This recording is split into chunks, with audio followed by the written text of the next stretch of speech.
राजीव जी, जब मुंबई का की घोषणा हुई थी तभी उद्धव ठाकरे का कॉन्फिडेंस दिखाई दिया था कि महाराष्ट्र इस वक्त वो जगह है जहां उनकी सरकार नहीं है और जो राज्य की सरकार है वो डिसरप्ट कर सकती है, लेकिन उनका कॉन्फिडेंस दिखाई दिया था कि वो कितना आश्वस्त है कि मुंबई में ही इसको किया जाए। अब उसका एक बड़ा इम्पैक्ट जाएगा।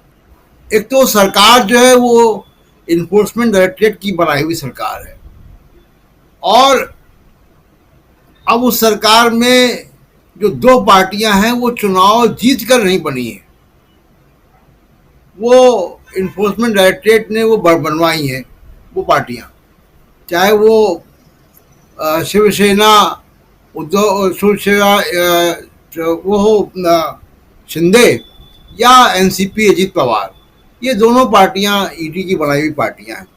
अब इनको चुनाव में जाना होगा तो सबसे, और वहां पे बीएमसी का चुनाव भी आने वाला है।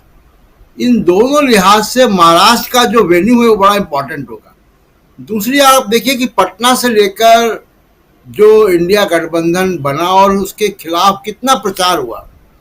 जयंत चौधरी की आप बात कर रहे हैं, जयंत चौधरी पे कितनी बार इसी आपके ही शो में चर्चा हुई और लगातार ये बात मैंने कही कि जयंत चौधरी कहीं नहीं जाएंगे। कोई भी जो दल इंडिया गठबंधन में आएगा वो नहीं हिलेगा। ऐसा नहीं कि कोई, एक तो वैचारिक लॉयल्टी तो अपनी जगह है, एक जो रियल पॉलिटिकल रीजंस हैं कि सारी पॉलिटिकल पार्टियां कोई भी किसी एक समाज पर आधारित नहीं होती हैं जी। उसको दूसरे समाजों का वोट भी चाहिए होता है, तभी वो विनिंग कॉम्बिनेशन बनता है। कम से कम 30-35%, 26%, 28% वोट शेयर अपनी कंस्टिट्यूंसी उनको लाना पड़ता है। अगर मल्टी कॉर्नर कॉन्टेस्ट है तो भी, जहां मल्टी कॉर्नर कॉन्टेस्ट नहीं है वहां 40-45% को लाना पड़ेगा वोट शेयर। तो ये इम्पॉर्टेंट बात है कि वो ये जितने भी गठबंधन क्षेत्रीय दल हैं वो हिलेंगे नहीं। अब दूसरा कि अब देखिए कि पटना में एक केमिस्ट्री दिखाई दी, हंसी मजाक, एक राहुल गांधी को लेकर, नीतीश कुमार को लेकर, नीतीश कुमार, लालू यादव, इनमें केमिस्ट्री दिखाई दी, कितनी सहजता है। कोई इंडिया गठबंधन कोई मजबूरी में नहीं बन रहा है, एक पर्सनल केमिस्ट्री है, वैचारिक सहजता है। अब उसके बाद जब वो बेंगलोर गए तो वहां से इंडिया होके निकले, एक फॉर्मेशन हुआ, एक गठबंधन का एक नाम आया, एक उसके डॉक्यूमेंट आया। अब मुझे लगता है कि जब मुंबई में ये जब इंडिया गठबंधन की बैठक होगी, दो चीज़ों पे मेरी निगाह है। एक, इनका विस्तार होगा, कुछ नई पार्टियां जुड़ेंगी, और जैसा मैं पहले बता चुका हूं कि अभी आज की तारीख में जो वोट शेयर है 2019 के हिसाब से, वो इंडिया गठबंधन का जो है वो 49% है, 49% है, और एनडीए का 41% है। इसमें बीजेपी का 39% है और बाकी 2%, 3% इनका, बाकी दलों का। अब इंडिया गठबंधन से मुझे 2-3 चीजें मैं देख रहा हूं मुंबई में। एक, इनका विस्तार होगा संख्या का, और दूसरा कोई एक शेप लेगा, कोई एक वर्किंग कमेटी बनेगी, कोई एक कोऑर्डिनेशन ग्रुप बनेगा, कोई सेक्रेटरिएट बनेगा, कोई कन्वीनर होगा, कोई जो है वो कॉमन मिनिमम प्रोग्राम की तरफ बढ़ेंगे। कुछ चीजें शेप लेती हुई दिखाई देंगी। अंतिम शेप नहीं हो सकता, ना भी हो, लेकिन कहानी बेंगलोर से आगे बढ़ेगी। पटना में मिले, बेंगलोर में नाम आया, मुंबई में विस्तार होगा और एक शेप आएगा।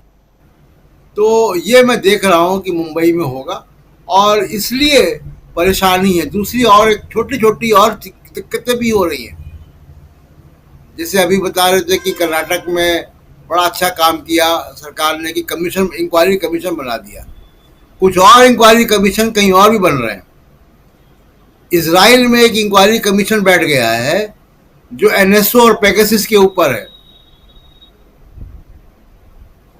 तो ये सारी चीज़ें भी हो रही हैं जिनके कि संकेत जो हैं वो ठीक नहीं है मोदी जी के लिए।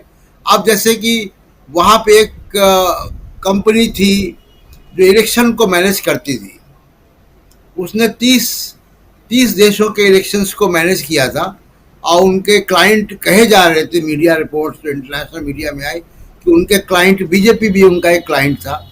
वो कंपनी को जो है उसके ऊपर जांच बैठ गई और वो कंपनी भी अब किसी काम की नहीं रह गई मदद करने के लिए। तो बहुत कुछ हो रहा है दुनिया के स्तर पर भी जो कि अच्छी खबर नहीं है, और इसलिए लगता है कि मोदी जी बहुत केयरफुली जो है वो कदम रखेंगे। और दूसरे कि आप मोदी जी के भाषणों को आप देखें, 5, 6, 10 पिछले भाषण देखें, कंसिस्टेंसी नहीं है उसमें, कुछ इधर उधर की बातें हैं। और दूसरा, एक आखिरी बात मैं ये कहूँगा कि देखिए, बड़ी अगर मोदी जी को नुकसान सबसे ज़्यादा कोई पहुँचाएगा तो ये गोदी मीडिया पहुँचाएगा। ये है राजीव जी कि इतना ज़्यादा हिंदू मुसलमान इतनी नफरत पैदा कर रहा है समाज में, अब उसका रिएक्शन हो रहा है। एक रिएक्शन तो ये हो रहा है कि जो इनका वोट बैंक है जितना भी है वो कंसोलिडेट रहता है, वो कहीं इधर उधर नहीं जाता। दूसरा कि युवाओं में मैं देख रहा हूँ, मैं कई जगह जाता रहता हूँ, कल मैं उत्तर प्रदेश में था, युवाओं में बहुत रिएक्शन है इसके प्रति कि भाई आप काम की बात करें ना, आप ये दिन रात हिंदू मुसलमान, दिन रात हिंदू मुसलमान।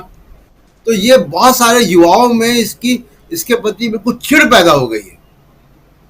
तो अगर जो अब गोदी मीडिया का जो असर है वो उल्टा हो रहा है, और ये हमेशा से रहा है। पिछले इलेक्शंस में दूसरी पार्टियों का भी इलेक्शन रहा। याद कीजिए कि राजीव गांधी को बहुत दिखाते थे दूरदर्शन, वो इतना दिखाता था कि लोग जो है दूरदर्शन चिढ़ गए थे। तो वही स्थिति अब गोदी मीडिया की हो रही है राजीव जी। बैकफायर कहते हैं, ये बैकफायर करने वाला है। और लगातार जो आप दिखा रहे हैं, इतना ज़्यादा दिखा रहे हैं, आपको लगता है कि आप अपने आका को खुश कर रहे हैं, लेकिन आका को परेशानी में डाल रहे हैं। और ये साफ दिखाई दे रहा है जो आप बता रहे हैं, बिल्कुल आप सही कह रहे हैं। हम लोग भी राह चलते अगर लोगों से पूछते हैं तो मैक्सिमम लोगों ने अब टेलीविज़न देखना छोड़ दिया है, और जो देखते हैं उनके अंदर इतनी ज़्यादा नफ़रत है। और कुछ सोसाइटीज़ के व्हाट्सएप ग्रुप्स को देखिए आप, जहां नफ़रत को कैसे सुबह शाम रात दिन कैसे फॉरवर्ड किया जाता है। बैठ करके सिर्फ और सिर्फ फॉरवर्ड करते हैं, फॉरवर्डेड मैसेज पढ़ते हैं, खुश रहते हैं उसमें।